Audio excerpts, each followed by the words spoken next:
Esta presentación me hizo pensar en muchas cosas, me hizo pensar qué decir acá. Por supuesto, mostrar arquitectura es muy fácil para mí porque eso es lo que vengo haciendo hace tantos años. Pero yo decidí que en mi inicio de esta charla, mucho más que presentar arquitectura, hacer algunas reflexiones personales con ustedes y sobre todo con los alumnos. Como dijo el arquitecto Cosentino, yo siempre fui un híbrido, o sea, he mantenido una dualidad en mi vida entre ser un académico y ser un profesionista o un profesional. Y lo hice con una intención. Ambas cosas se informaron entre ellas y en un país como Estados Unidos hacer las dos cosas es complicado porque es muy formal, es muy intenso. El académico requiere una cantidad de cumplimientos burocráticos que ponen bastante en conflicto con la actividad profesional, que por otra parte también en un país muy regulado es bastante problemático. Entonces yo tuve que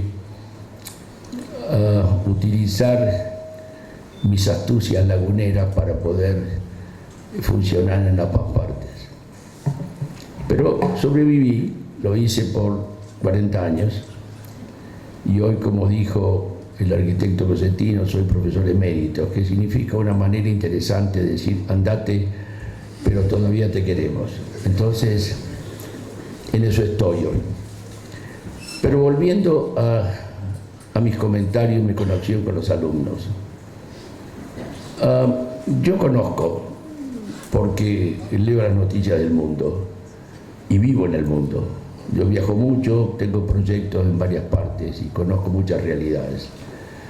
Que todos los alumnos que hoy están cursando en nuestro país arquitectura, una de esas grandes preguntas es que mientras sueñan en los talleres cómo presentar su trabajo de diseño, miran la puerta de salida, que es la que van a conseguir supuestamente al final de su proceso de estudio, para decir, ¿y ahora qué hacemos? ¿Vamos a ser un taxista o vamos a ser arquitectos?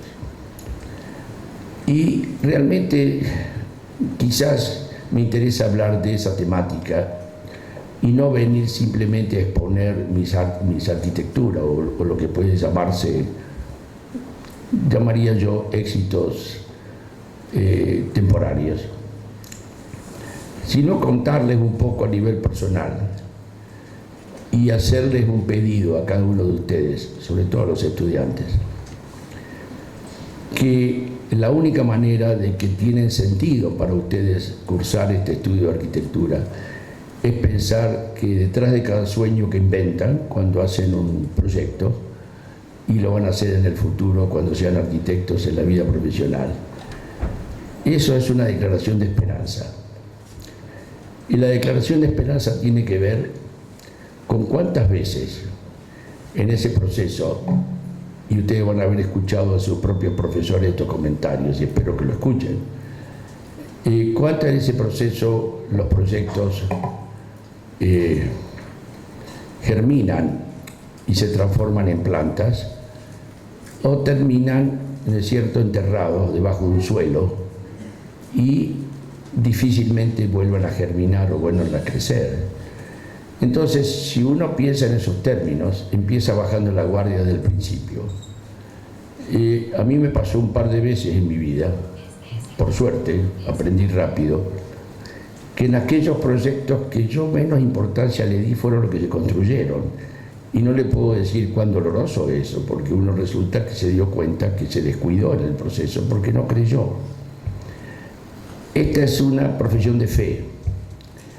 Y una profesión de fe porque es una profesión que constantemente sube y baja. No importa en el mundo que viva, no importa en el país que viva, no importa en el sistema que viva. Llámese China, en el cual hace 25 años que trabajo, o el capitalismo americano, o mis conexiones en Europa, o mi experiencia en Santa Fe y en Buenos Aires y en Paraná. y en Mendoza, y en Ushuaia, y en otras partes.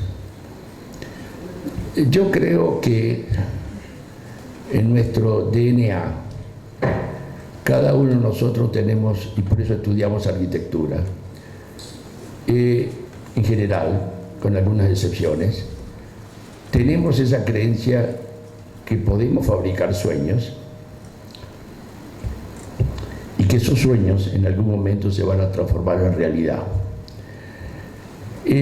No importa si son publicados o no. Y yo siempre cito la frase de un filósofo inglés, y yo lo he repetido hoy en 2 o 3 entrevistas, porque la descubrí cuando escribí un libro haciendo investigación, y me llamó la atención porque me puso en contacto con una realidad que yo no había pensado. Y lo que dijo este filósofo inglés, que se llamaba Arnold Toynbee, dijo que la arquitectura en su máxima expresión es cuando se transforma en anónima. La arquitectura en su máxima expresión es cuando se transforma en anónima. ¿Qué quería decir con eso? ¿Qué interpreté yo? ¿Qué quería decir con eso? Es que nosotros producimos algo, generamos una idea. Si tenemos suerte, esa idea se construye. Y como la producción arquitectónica normalmente tiene una trascendencia de largo tiempo, el autor desaparece. La conexión ególatra del artista, que no firma normalmente, yo creo que ninguno de los edificios que yo tengo hoy, tenía ganas de hacerlo, tenía que ir a comprar un herrero y hacer una plaquita con mi nombre y ponerlo en todos los edificios, pero ninguno de mis edificios tiene mi nombre, por lo cual a lo mejor es bueno, porque algunos han sido alterados tan brutalmente, que masacrados, que a lo mejor me conviene que no sepa que estuve yo metido, pero en general esto es una significación que detrás de cada obra arquitectónica y de cada apreciamiento creativo es un acto de fe y esperanza. Entonces mi mensaje hoy a esta comunidad juvenil que está aquí sentada en gran mayoría, que va a los estudios y va a los talleres, y normalmente son martirizados por los profesores porque es lo mismo que yo hago, ¿no es cierto? ¿Por qué? Los arquitectos pensamos que para educar futuros arquitectos tienen que tener la corteza dura, porque esa es la profesión. La profesión de arquitectura es una profesión difícil porque es demandante y porque está enjuiciada por otros ojos, que no somos necesariamente nosotros. Entonces, ustedes van a un jurado, presentan su trabajo, por lo menos si se trabaja en Estados Unidos, supongo que aquí también. Y viene un profesor y le dice, eso que hiciste no solamente funcionalmente no anda, sino en la proporción es equivocada. Uno dice, pero ¿por qué me dice esto? Esta es su opinión. No importa. Primero y principal, hay un juicio crítico de cierto nivel universal que con los años uno lo aprende a depurar. Pero hay otro aspecto. El otro aspecto es que tenemos que aprender que la crítica, en última instancia, a mí me ha costado muchísimo trabajo eso, aprenderlo, porque mi ego sufre constantemente, que la crítica produce un nuevo reajuste del proceso creativo. Y ese reajuste del proceso creativo normalmente da como resultado un mejor proyecto. Y si volvemos a la frase de Arnold Toynbee, que el proyecto en su mayor grandeza arquitectónica es cuando se transforma anónima, nos aseguramos que el proyecto que vamos a dejar detrás nuestro, que va a estar construido, habitado por otra gente seguramente, va a tener que tener una calidad que nos supera nuestra propia decisión de creer que hemos hecho lo mejor. Entonces,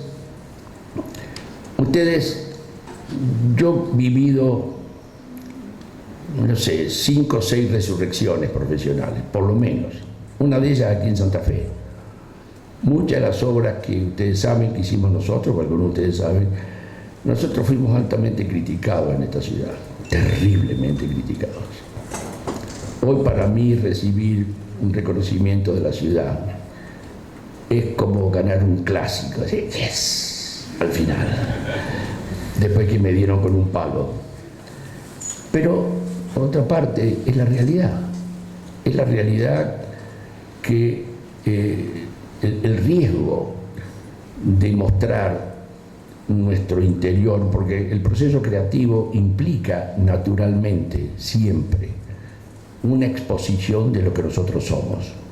Si no, no somos creativos, si no somos copiadores de otra cosa. Pero si somos creativos, estamos mostrando algo muy íntimo, muy personal, lo cual nos hace terriblemente vulnerables, ¿no es cierto? Y esa vulnerabilidad, cuando está juzgada por ojos a veces ni siquiera profesionales, y tienen como efecto un factor negativo, puede producir la inmovilidad y la negación de seguir pensando creativamente. Lo mismo pasa con los procesos políticos y con los procesos económicos. Entonces, si ustedes hoy, y volvemos a la puerta del graduado, si ustedes hoy están pensando cuál es su futuro, qué sentido tiene todo este esfuerzo que están teniendo, yo le puedo decir que si piensan negativamente, se frustran definitivamente, o se frustran definitivamente de entrada, y van a matar toda posibilidad de irle alrededor a ese proceso. Y existe. Yo vine a esta ciudad, yo había estudiado en Estados Unidos, había trabajado con I.M. Pei, que era un arquitecto muy conocido en su tiempo. Lo tuve como profesor a Louis Kahn en la Universidad de Columbia, que fue todo un personaje, donde venían los profesores que tenía de primer nivel, José Luis Sert, otro arquitecto muy conocido catalán, no sé cuánto ustedes saben de historia, pero fue uno de los grandes arquitectos de la arquitectura hispana. Y claro, si yo hubiera visto a ellos, y yo que era una hormiguita chiquitita en esa universidad, incluso con dificultad de entender el idioma inglés, definitivamente mis posibilidades futuras de desarrollo profesional hubieran sido menos 20. Por suerte, y vuelvo a mi DNA, yo soy un constante optimista. No es que yo pueda cambiar el mundo, porque yo no puedo cambiar el mundo. Ninguno de nosotros puede cambiar el mundo. Las revoluciones no han cambiado el mundo, lo cual es bastante triste, pero es una realidad. Pero sí creo que en nuestra autodeterminación de creer que podemos contribuir en algo, es la manera de funcionar. Yo no quería empezar esta charla a mostrar mis trabajos, porque primero me sonaba como una pedantería personal. Es como llegar a un país donde la gente está luchando, o ir en las calles de Los Ángeles, donde hay gente durmiendo en la calle, abrir un Mercedes-Benz y sacar un caviar y decir a la señora, miren qué lindo, ¿no quieren comer caviar? Y los tipos dicen, ¿cómo quiere caviar si yo no tengo ni siquiera para comprarme una hamburguesa? Entonces, mi intención no es venir a hacer eso acá. Voy a mostrar mis proyectos porque estamos en la Facultad de Arquitectura y, por supuesto, no puedo dejar de mostrarlo. Pero ojalá que esta introducción a la charla sea la que a ustedes les quede quizás más importante que lo que voy a mostrar ahora. Lo que voy a mostrar ahora son 45 años de frustraciones, logros, caminar por el mundo, hacer sacrificios personales y de familia. Hoy tengo algunos par de miembros de familia acá que conocen. He incinerado momentos familiares, de los cuales no soy sumamente feliz. Producto de mis obsesiones profesionales, o sea, todo tiene un costo, por supuesto. Soy un desterrado, parte por razones políticas, que no tuve otra razón de irme, tuve que reírme. Y ser un desterrado significa muchas adaptaciones personales. Es tan difícil como enfrentar crisis financieras, porque son crisis personales. Yo quemé amigos, me distancié de colegas, tuve que empezar con nuevos espacios. No soy una víctima, pero entiendo lo que es reinventarse. Y la arquitectura está relacionada con la reinvención diaria. De eso no cabe la menor duda, la menor duda. Entonces, lo que voy a mostrar ahora que son algunos ejemplos de los proyectos que estoy haciendo, que he hecho. Yo sé que mañana vuelvo a mi oficina a Los Ángeles o a alguna de mis otras oficinas. Aunque le parezca mentira, yo sigo siendo el diseñador. Mis hijos, como saben que soy un incompetente total con el sistema digital, me han regalado una pluma digital que yo dibujo a mano y le hago un scan y lo mando a las computadoras de los arquitectos que están más ilustrados para mostrarlo. Y eso me ha dado la posibilidad de, es como la persona minusválida que tiene que complementar sus deficiencias de alguna manera para poder seguir viviendo normalmente. Ese ha sido otro desafío en mi vida. Yo creo que me he movido inteligentemente con la tecnología, pero hay otros aspectos que no me he movido inteligentemente, porque no he tenido tiempo, porque he llegado tarde al proceso. He tenido que buscar maneras. Ahora en enero voy a Rusia, porque la continuidad de la Bienal de Venecia, que tuve en el año 18, es una bienal que se hace en Moscú y que me han invitado. Y uno de los desafíos que yo tengo es hacer una presentación, porque voy a ir a mostrar con 40 arquitectos del mundo, que por supuesto llegan muchos de ellos con un enorme recurso financiero y económico. Yo no lo tengo. A mí no me va mal, pero no soy para nada un millonario. Entonces sé que me voy a tener que preparar para esa lucha. Es como ir a un ring. Porque usted sabe que los arquitectos somos muy duros con nosotros mismos, ¿no es cierto? Entonces, a pesar de que yo digo que yo he desarrollado piel dura, no es del todo cierto. Mi pielcita todavía sufre por la crítica, sobre todo los colegas. A la larga, como dije recién, este es un mensaje que les mando a ustedes de esperanza. Ojalá que si vivo lo suficiente pueda volver en 10 años y muchos de ustedes ya van a estar en el mundo profesional y van a estar tratando de producir lo que ustedes creen que es lo mejor, que ese es el enfoque, producir lo que ustedes creen que es lo mejor.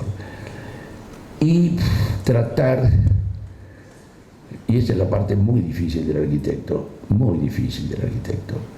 tratar de no rendirse a la presión que el medio siempre le va a imponer. Y es imposible que no se la imponga. Puede ser financiera, puede ser administrativa, puede ser tecnológica, puede ser social, puede ser política, o puede ser una combinación de todas ellas.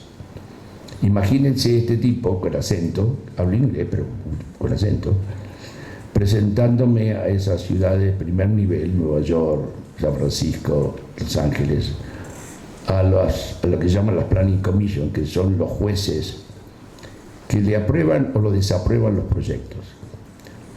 Y que yo tengo que convencerlos que lo que yo estoy haciendo, que es bastante provocador, no importa que tenga acento, no importa que tenga cola de caballo, no importa que no tenga 30 años, lo voy a poder construir y me lo van a tener que aprobar.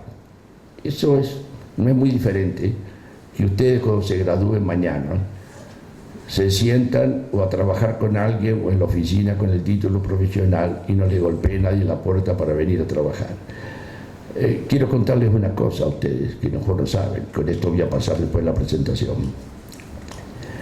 El edificio Atalaya, que es un edificio bastante conocido acá, creo que ustedes lo conocen, está en la esquina de Avenida Alem con calle Belgrano, ahí frente de la terminal de ómnibus. Ese edificio yo lo construí, lo diseñamos con mi socio Ferradas, al cual ha sido una gigantesca pérdida en mi vida porque era mi amigo y un tipo provocador en mi vida personal, aparte de ser un amigo. Yo tenía 27 años y medio cuando lo hice. Y ese edificio, como nosotros no teníamos quien nos diera un proyecto, porque éramos dos criaturas. Mi socio Ferradas era cordobés y yo volvía de Estados Unidos. sin conocidos aquí, sin conexiones, muy pocas, mi padre algo, pero no muchas.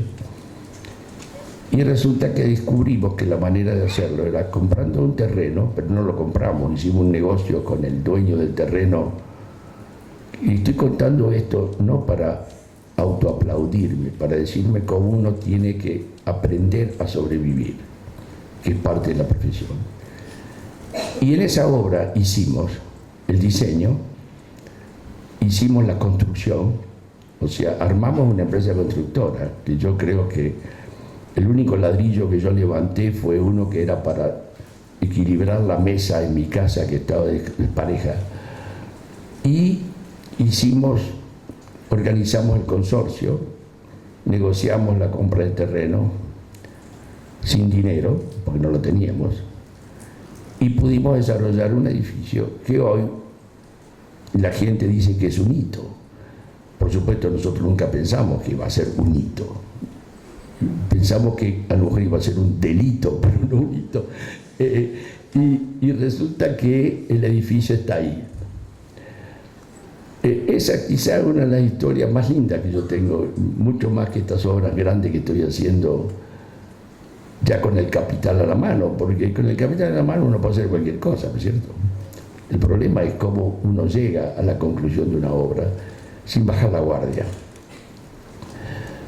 Eso es mi prólogo, un poco largo, mi invocación a todos ustedes, a la juventud, a los muchachos que están sentados aquí, a las chicas, que van a tener que poner la mejor creatividad a servicio de la subsistencia arquitectónica, no la de ustedes, de la arquitectónica, lo cual eventualmente le va a hacer su propia subsistencia. Si no lo sienten así, yo les diría que empiecen a pensar en dejar la profesión, definitivamente. Porque eso es lo que requiere. Esto es como, nosotros tenemos que ser como atletas. El otro día, a mí me gusta el tenis, yo juego mucho al tenis. El otro día, la empresa que financia los torneos de tenis en el mundo se llama Cosentino. Cosentino, yo los conozco. ¿Vos lo conocés, los Cosentinos? Los Cosentinos, juega al tenis. Los Cosentinos son una empresa española y trabaja con nosotros en algunos proyectos. Hace poco con mi mujer tuvimos una cena con los Cosentinos. Ellos son los que financian las campañas de los grandes torneos. Ustedes ven el nombre Cosentino. Me contaba Paco Cosentino, que es uno de los dueños, que vive en Málaga, que Nadal, antes de ir a jugar al tenis, antes de ir a jugar su torneo, antes del partido practica 5 horas. 5 horas, el mismo día que va a jugar el partido. Yo no hablo de esto como que, pero lo que estoy tratando de decir que la arquitectura tiene un poco de eso, la arquitectura tiene un poco de esa necesidad de resistencia. Resistencia a la presión del medio y resistencia al cansancio. Por eso seguramente muchos de ustedes se pasan muchas noches en el taller, en las entregas, terminando su trabajo. Yo lo hice y estoy seguro que ustedes lo siguen haciendo. Y si no lo hacen, no van a servir, porque esa es la historia nuestra. No quiero ser más largo con esto, pero quiero hacer énfasis que hay esperanza. Todos los días hay esperanza. Y esto no es el comentario de un cura o de un predicador que le dicen mientras Dios exista no importa que se mueran sus hijos, ¿no? Eso es una filosofía algunas veces de algunas organizaciones cristianas. Todo está en manos de Dios. Sí, es cierto, está en manos de Dios, eso no cabe duda. Crean o no crean, está en manos de, por lo menos, de una fuerza superior. Pero cada uno de nosotros tenemos responsabilidad de aportar a esa fuerza superior. Y cuando salgan de aquí, en 2 años, 1 año, 3 años, 4 años, el tiempo que les lleve, la luz del sol lo va a encandilar, porque seguramente va a haber cosas muchas que enfrentar, pero o van a tener que comprarse unos muy buenos anteojos oscuros, o van a tener que prepararse para la pelea. Lo que yo voy a mostrar ahora rápidamente ha sido mi pelea de 45 años. No pretendo ni reconocimiento ni aplauso por la pelea de 45 años, porque yo lo hice porque quise hacerlo, porque lo sigo queriendo hacer y porque pienso que eso es quizás mi fuerza personal, mi dedicación. Es todo. Si podemos mostrar las cosas. Gracias. Este es el título. Lo que ustedes ven en el fondo es una de mis oficinas, mi oficina en California, que con mucha sudor y lágrimas pude comprarla hace unos años, y en la recesión económica del 2018 la perdía, porque no había trabajo. Tuve que vender todo lo que tenía, tuve que hipotecarme para mantener mi oficina. Esos son parte de los dolores, y ahí la tengo hoy, ya más saneada de nuevo, porque volvió un poco el trabajo positivo. Es un edificio histórico, designado histórico, que yo lo modifiqué interiormente, muy moderno. Es histórico porque fue construido en el 1908 y fue la primera estación de servicio y centro de mecánica de la famosa Ruta 66. Y ustedes algunas veces han visto las películas de la Ruta 66. Esto está en la Ruta 66 y por eso y por su carácter histórico fue designado como tal.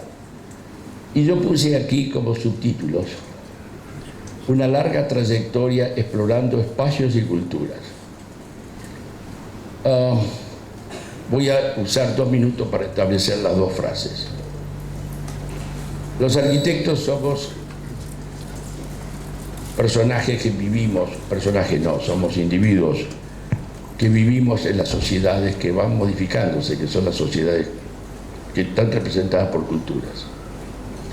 Yo tuve la fortuna y la desfortuna, ambas, de vivir en distintas culturas y tener que hacer arquitectura para distintas culturas. Muy complejo eso, no se pueden imaginar.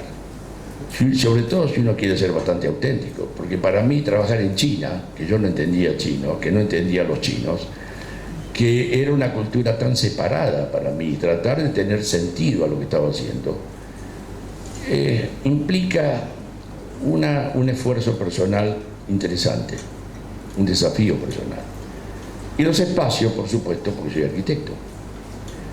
Le contaba hoy a algunos colegas aquí que cuando me invitaron a la Bienal de Venecia, una de las cosas que me dijeron: tiene que ponerle un título a su exhibición. Un título a mi exhibición, caramba, qué sé yo.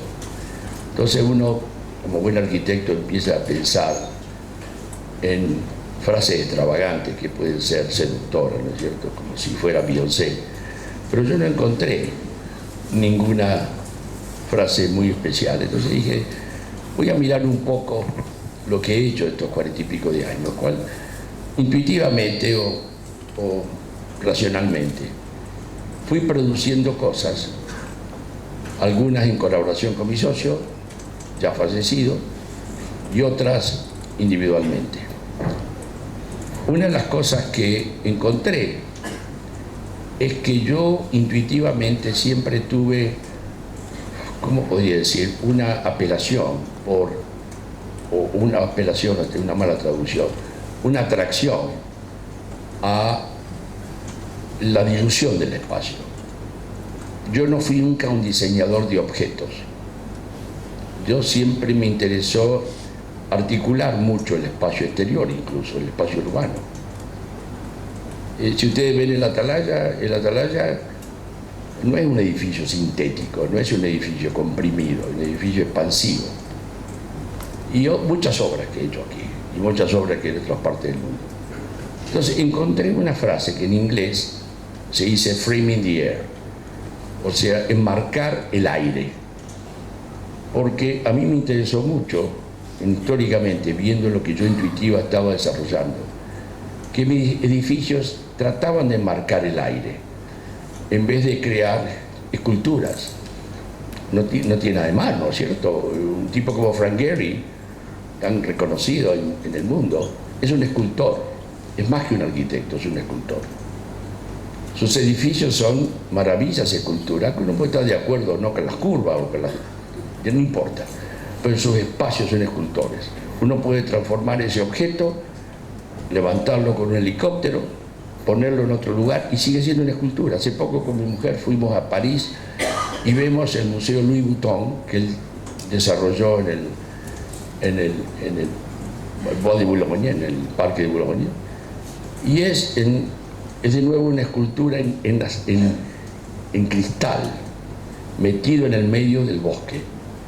Y evidentemente uno se da cuenta que él es un tipo manejador de esa escultura. Yo no soy así. No ha sido mío. Entonces encontré una frase revisando mis proyectos. O sea, yo intuitivamente o racionalmente tuve una orientación. Entonces ahora la estética mía ha ido modificándose, pero el concepto, y voy a mostrar algunos proyectos que lo ilustran, ha sido bastante constante. Quiere decir que ese framing the air, enmarcar el aire, en realidad ha sido una motivación de mi pensamiento arquitectónico. Pero ese enmarcar el aire tiene además un concepto filosófico metafórico detrás. Es que nosotros compartimos el aire del universo, ¿no es cierto?, que es donde estamos. Ese aire es el que modifica, la arquitectura lo modifica, porque si no viviríamos debajo de un árbol o viviríamos en el campo. Entonces, ¿cómo modificamos ese aire? ¿Cuál es la calidad de la modificación del aire? ¿Cómo no alteramos que el aire quede invadido, destruido y se relacione con el que lo habita además?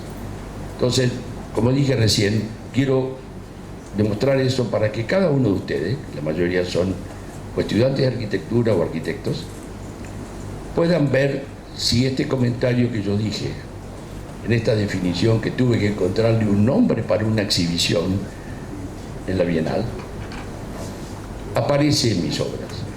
Y yo la estoy revisando, porque no aparecen de la misma manera, ¿no es cierto? Es como el cantor, ¿no es cierto? El cantor puede cantar una canzoneta napolitana, o puede cantar una ópera, o puede cantar la cumbia santafesina. Estoy aprendiendo eso, que es algo famoso acá. Y si es un buen cantor, lo puede hacer cada uno de esos con una distinta entonación, pero con una especie de continuidad. La segunda, por favor. Esta es mi oficina, adentro.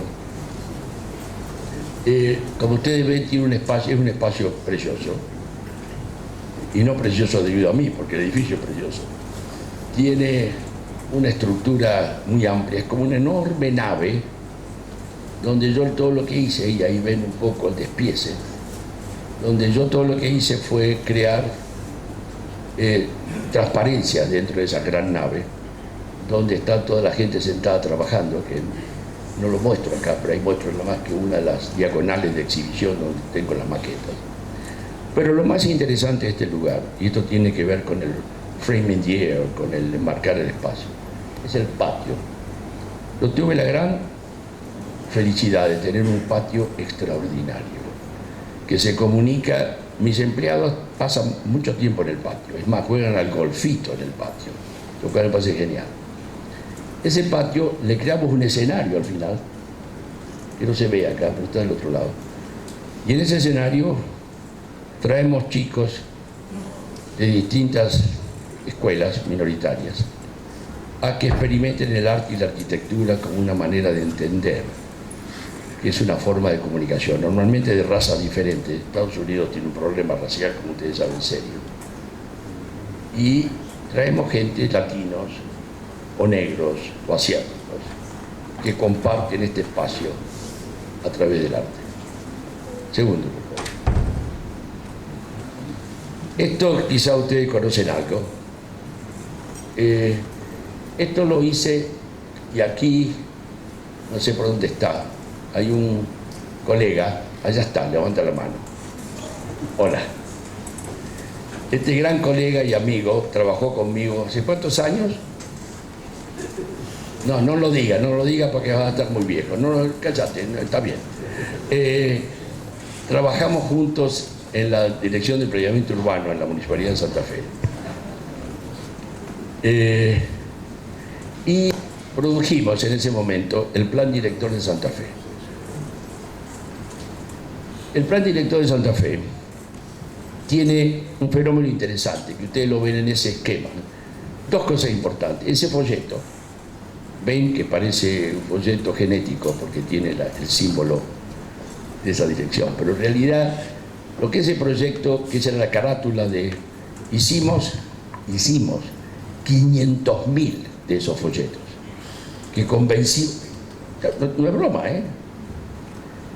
500.000 de esos folletos que distribuimos a todo el mundo, a las escuelas, a las cooperadoras, para poder concientizar a la gente. Éramos un grupo irresponsables jóvenes, todos. Yo creo que yo no era el más viejo de todos, pero estaba cerca. 26, 27 años,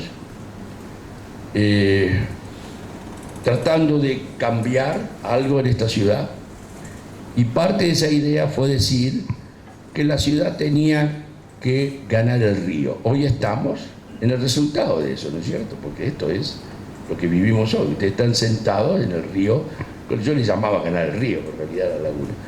Entonces, este es todo un plan director que hicimos, que son los esquemas, y allá ven, allá hicimos ese esquemita que está allá, que muestra dos distintas direcciones. Mostraba la expansión natural de la ciudad hacia el norte y lo que nosotros encontrábamos como deseable, que era hacer girar la ciudad y manejarse hacia el este.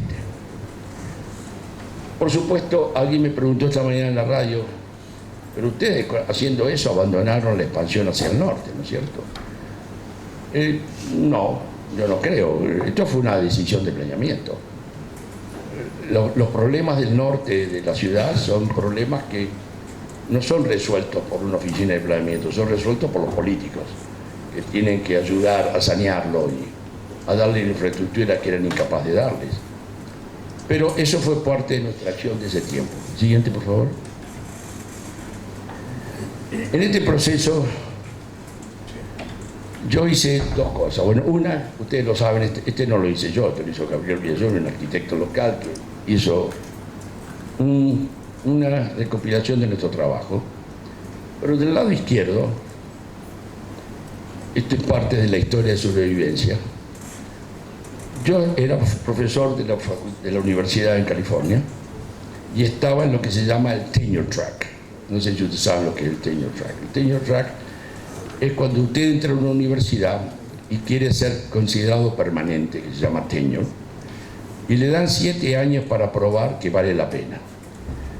Si a los 6 años no le dieron la bendición final, en el año séptimo, como si fuera la comezón del séptimo año, uno se tiene que ir de la universidad. Y mucha gente se tiene que ir, pero no se lo dan. Entonces, hay dos maneras de validar un profesor. Una es por la práctica profesional y la otra es por las publicaciones.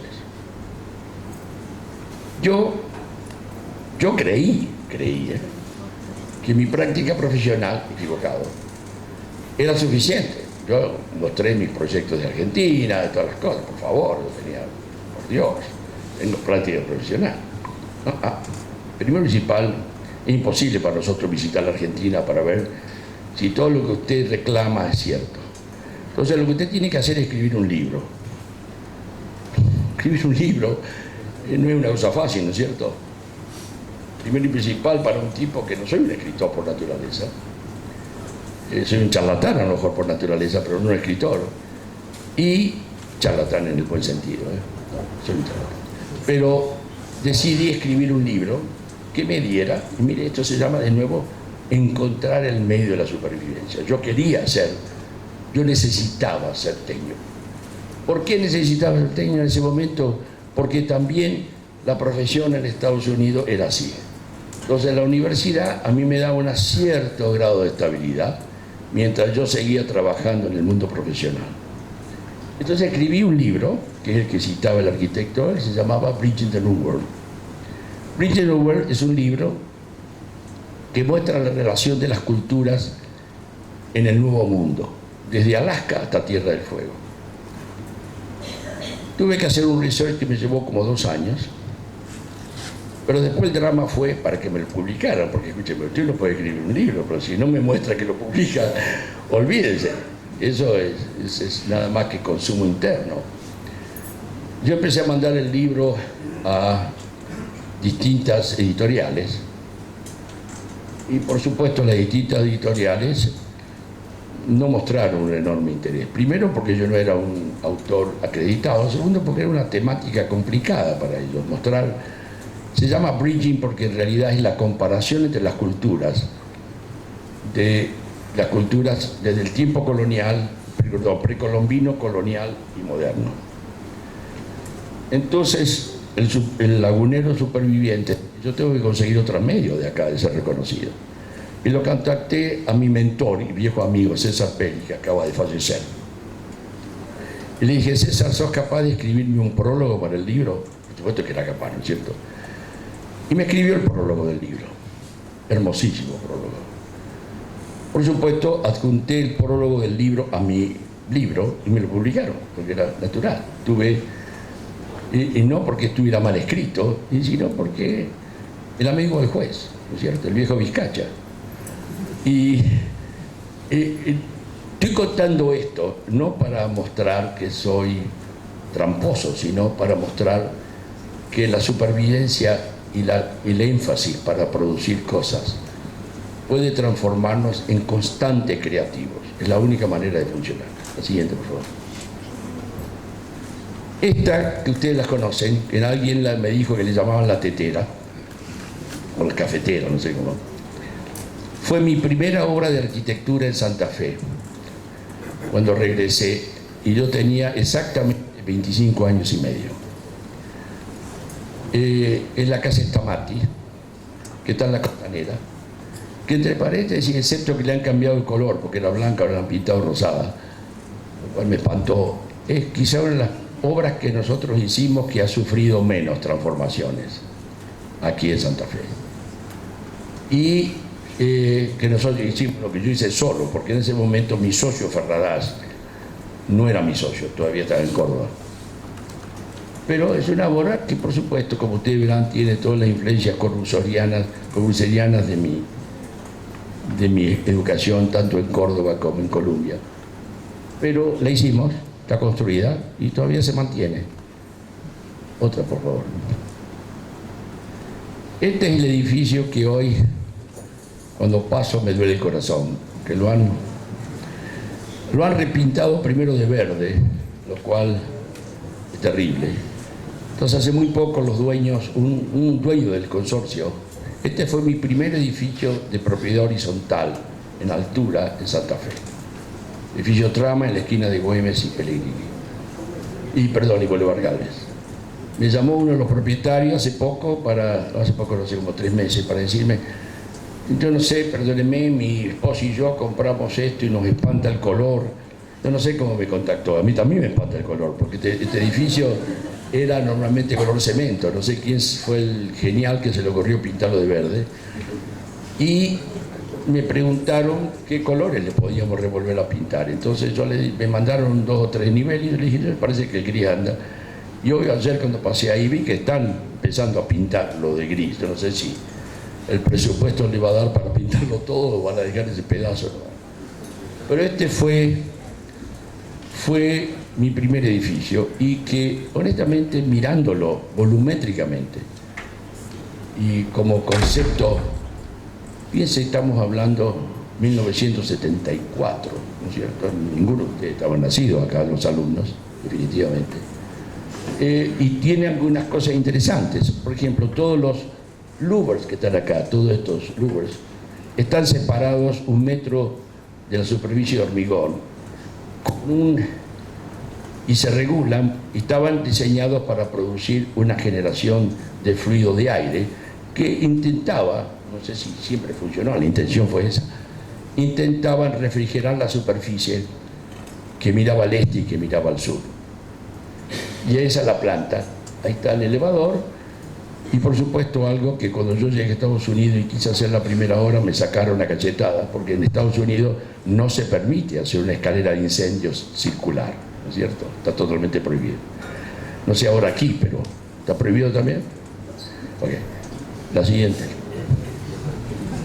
Este edificio lo conocen, que insólitamente, como dije hoy, alguien le perdonó la vida y se mantiene bastante como fue concebido en su momento.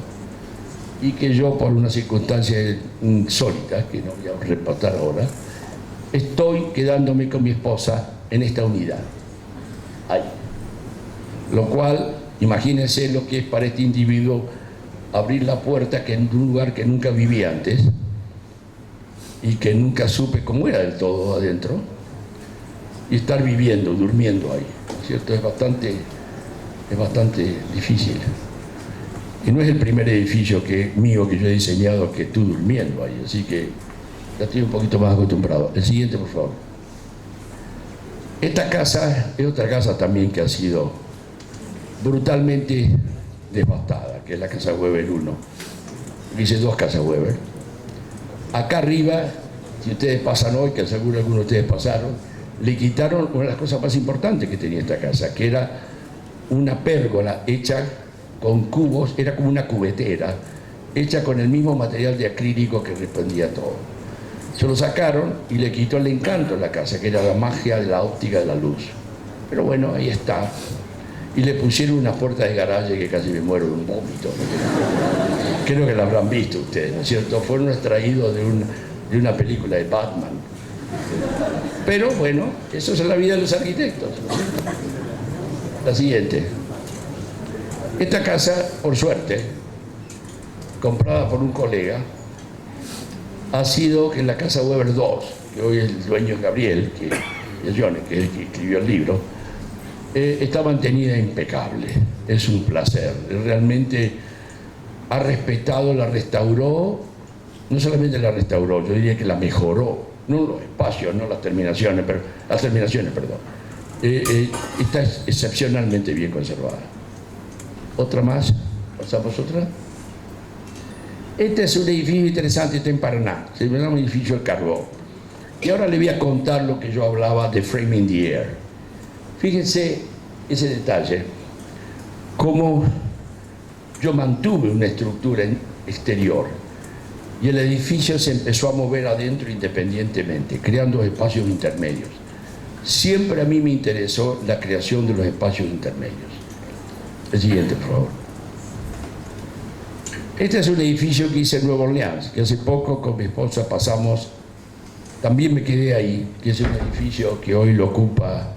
Ese fue mi primer proyecto de 42 pisos en Estados Unidos, en el año 89-90, enfrente de un gran lago que se llama Pontchartrain, que es parecido a la Laguna Guadalupe. Y Nueva Orleans, entre paréntesis, es la némesis de Santa Fe. Tienen los mismos mosquitos gigantes, las cucarachas voladoras, una humedad espantosa, calor de verano que mata y del invierno súper helado por la humedad. Así que me sentí en casa, por supuesto, más vale, ¿no? Este edificio lo hice en el año, he seleccionado algunos rápidamente. El siguiente, por favor. Este quizás, y ahí venimos de nuevo a lo que pasa en el mundo profesional. En todo proyecto, en toda profesión, hay 2 acciones en el ejercicio profesional. Uno es lo que uno cree que es bueno. Segundo, lo que los expertos creen que es bueno, que son normalmente los críticos de arquitectura. Y tercero, lo que las comunidades creen que es bueno. Y son 3 versiones muy interesantes. Si las 3 cosas coinciden, fantástico. Muy pocas veces coinciden, ¿no es cierto? Muy pocas veces. Tengan claro que muy pocas veces coinciden. En este proyecto coincidieron. Este proyecto es un proyecto que es uno de los proyectos del país que voy a presentar en Rusia, porque la Bienal de Rusia es espacios públicos habitables. Yo diseñé este proyecto todo. Hice el paisajismo, ustedes ven, es un túnel básicamente, que es un centro comunitario en realidad, hecho en bambú y acero, que se mueve 1,5 millas, casi 2 kilómetros de largo. ¿Qué es esto? En la planta aquí es la que está entre esos dos lagos que tienen distinta altura. Yo diseñé los lagos, diseñé todo el conjunto. El proyecto yo hice no solamente eso, hice el apartamento, hice el centro comercial, es un conjunto de desarrollo urbano. Se llama Dos Lagos. Lo divertido que no fue diseñado, no le puse yo el nombre, el dueño era un iraní, crecido en Estados Unidos, que esto era una vieja mina de sílica que tenía una gran profundidad, que hubo que reformarla, y en el fondo había dos cuerpos de agua que a él le dio, no sé dónde sacó, había que ponerlo en español, castellano, y le llamó Dos Lagos. Este es un proyecto que está en California. Siguiente. De nuevo, perdón, puede pasar de nuevo anterior. De nuevo, como ustedes ven, el concepto de framing the air, o de enmarcar el aire, está muy presente en este proyecto. Esto es lo que fue mediendo a mí una especie de historia. Siguiente, por favor. Este es un conjunto que yo, como en la atalaya, decidí, porque no había trabajo, de nuevo era la crisis brutal en Estados Unidos, yo de 72 personas en mi oficina pasé a 3. ¿Sí? 3, no 13, 3. Yo, mi office manager, que de repente es argentino, muy bien alimentado porque pesa como 500 libras, y un dibujante. Ese era mi equipo. En ese proceso conseguí un terreno e inventé un proyecto. Este proyecto fueron 5 casas, que son las que están ahí. Esta fue una de las casas. Y las construí. Pedí crédito, puse mi oficina como garantía, que fue por eso que casi la pierdo. Y construí 5 casas que me dejaron sobrevivir hasta que básicamente pasó la crisis.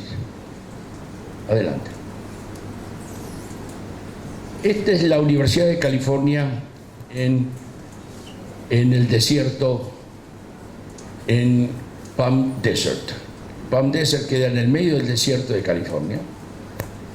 Y yo usé este proyecto, que es un proyecto muy interesante para mí, porque es una experimentación. Yo fui a estudiar los Anasazi. Los Anasazi son unos indios que existieron en el año de 700 al 1200, que se llaman también los Pueblo Indians, los indios pueblo, que desarrollaron todo un concepto sustentable, creando una pared térmica.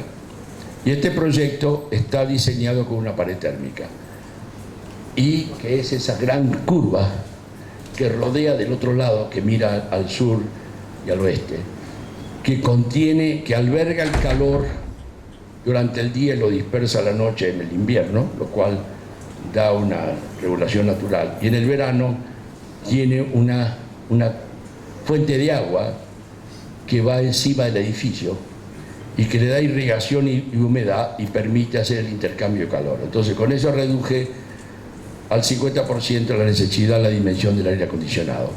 Eso fue siempre, acuérdense que desde que estuve acá en Santa Fe, mi obsesión fue la investigación tecnológica, la arquitectura unida a la tecnología. En lo posible, a veces fracasé brutalmente, pero otras veces le pegué. En este caso le pegué bien. Adelante.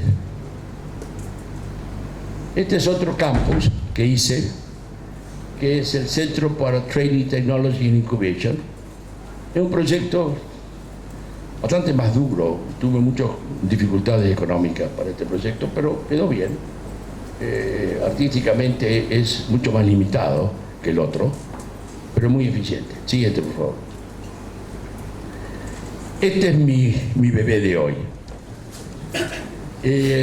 Está en obra, en proceso.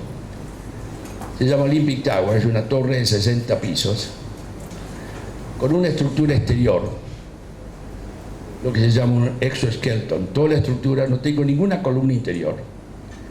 Si ustedes vieron, y ustedes se acuerdan, seguro, arquitectos y estudiantes, del proyecto El Nido, que se hizo en Beijing, el Bird Nest, como se dice en inglés, que lo hizo Herschel de Meraux, donde la estructura está exterior y el proyecto está sostenido. Como este terreno es muy pequeño en el centro de Los Ángeles, esto queda justo enfrente al Staples Center, donde juegan los Lakers, que seguramente son más conocidos que este edificio, es el terreno es tan chiquito que yo tuve que eliminar todo tipo de estructura interna, entonces toda la estructura es exterior.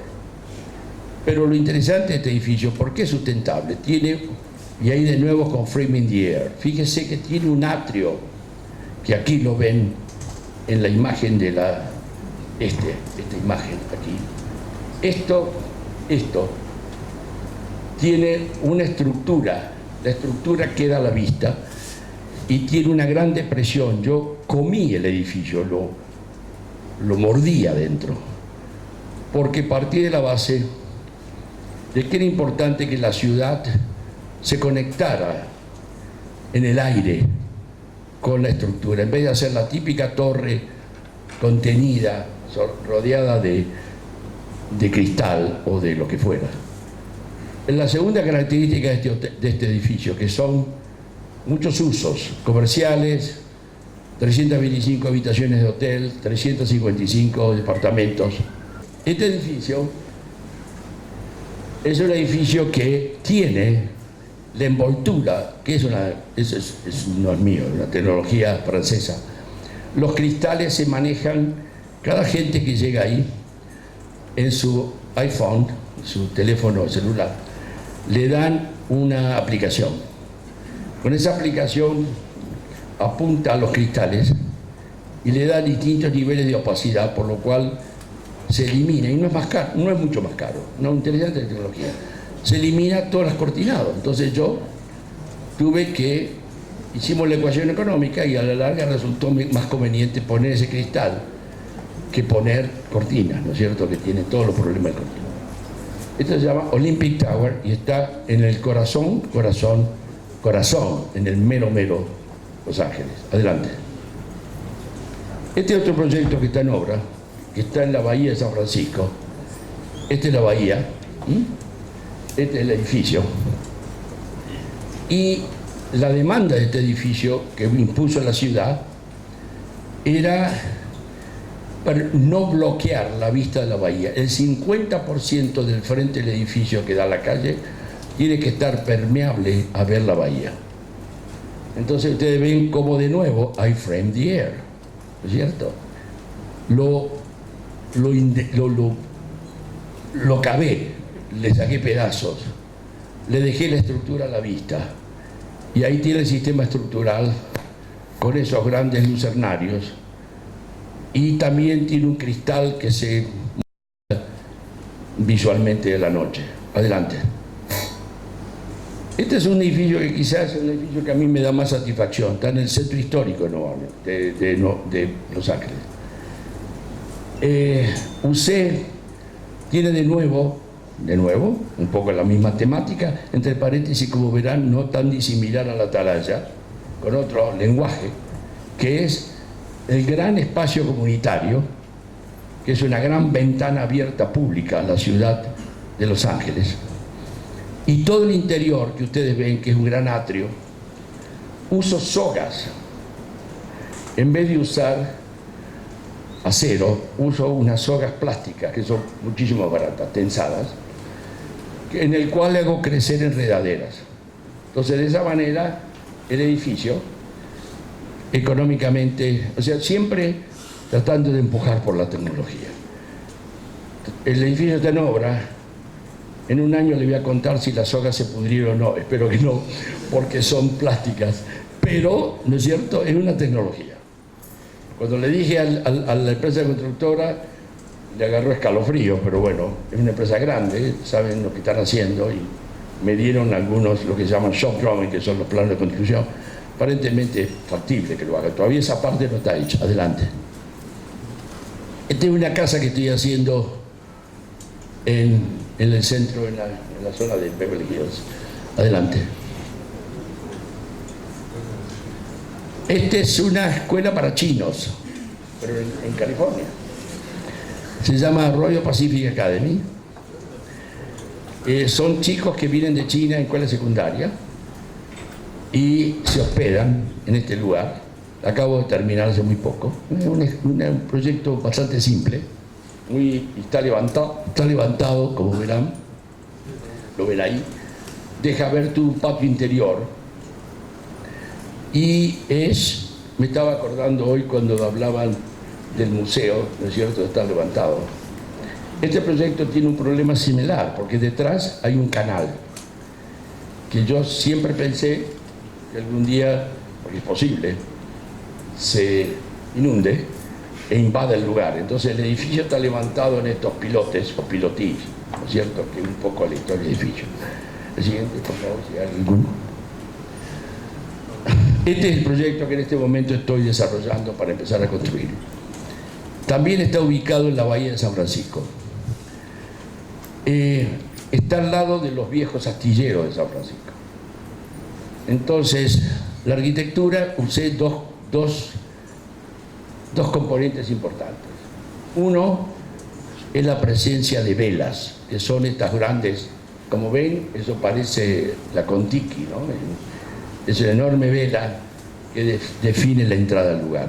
Pero la otra cosa que uso adentro, en muchas partes, todas las áreas comerciales, están hechos con contenedores renovados, apilados y renovados, que lo ven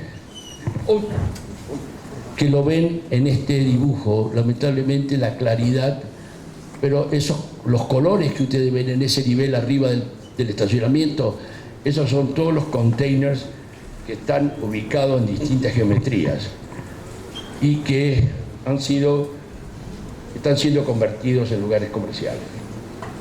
Un poco para darle ese carácter industrial que tiene que ver con los viejos astilleros, porque los astilleros están ahí. Esto se llama palmilla, y se llama palmilla porque tiene 3 palmeras, que son esas que se ven allá, que las dejamos. Entonces yo en la punta del edificio, que lamentablemente no se ve muy bien, aquí, en la punta, armé una escultura de una palmera invertida en acero, que ha quedado involucrada en the framing the air, en el aire abierto, ese que estoy creando, para darle la condición de una especie de juego entre la realidad de la naturaleza y la artificialidad de la arquitectura, ¿no es cierto? Entonces, es como el monumento del lugar. Siguiente, por favor, si hay un siguiente. Este otro edificio, esta es propiedad, esta es otra locura. ¿Por qué una locura? Porque yo acá, esto está en México, en Mazatlán, se llama Bossa Nova, pero como ven, Bossa Nova está escrito distinto, porque para nosotros poder registrar el nombre, esta propiedad la tengo con un socio, que hemos desarrollado, hemos construido un túnel, esto está hecho, un túnel que pasa debajo de la Avenida del Mar y tiene una playa privada, en el pleno centro de la ciudad de Mazatlán. Pero igual usamos una estructura en hormigón armado, la otra que ustedes vieron en Los Ángeles, esta es anterior a la de Los Ángeles. Este fue el primer atento e intención de hacer una estructura reticulada exterior, sin columnas interiores, también, pero hecha en hormigón armado. ¿Por qué en hormigón armado? Porque está frente al mar, por lo cual el acero, imposible, porque se oxida. Ya yo tengo una pequeñita casa ahí, cerca de este lugar, y cometí el error de poner tensores de acero inoxidable, y en un año se lo comió el salitre y la humedad. Entonces, hemos construido el túnel, que fue un éxito enorme, y le voy a decir de nuevo por qué eso fue un éxito enorme. Y Marlene, que está aquí, mi esposa, asistió conmigo a la inauguración del túnel. Yo esto lo hice como desarrollador, pero el día de la apertura vino el intendente de la ciudad y el tipo de un partido, y el intendente anterior, que ahora es el director de la zona marítima, del partido opuesto. Yo tuve que navegar los dos intendentes. Ustedes saben la fama que tiene México, ¿no es cierto? Usted conoce la palabra mordida. Eso es lo que dicen los mexicanos. En México nada se mueve sin una mordida. Quiere decir, bajo la mesa. Yo tuve y lo dije públicamente en la inauguración, yo tuve la enorme satisfacción, se sonrieron con dificultad, tuve la enorme satisfacción de poder construir este edificio sin dar una mordida. Y no solamente porque soy medio miserable, no tengo la plata para una mordida, sino porque además yo soy extranjero. Yo dije, ¿qué me voy a meter en este baile? Me llegan a agarrar, termino sentado con el Chapo. Y yo no quiero, para colmo hice un túnel, que era lo más parecido a lo que hacía el Chapo. Y ustedes se ríen, pero ¿saben lo que pasa? Ella lo sabe. Al Chapo, en la segunda vez que lo detuvieron a 3 cuadras de este lugar.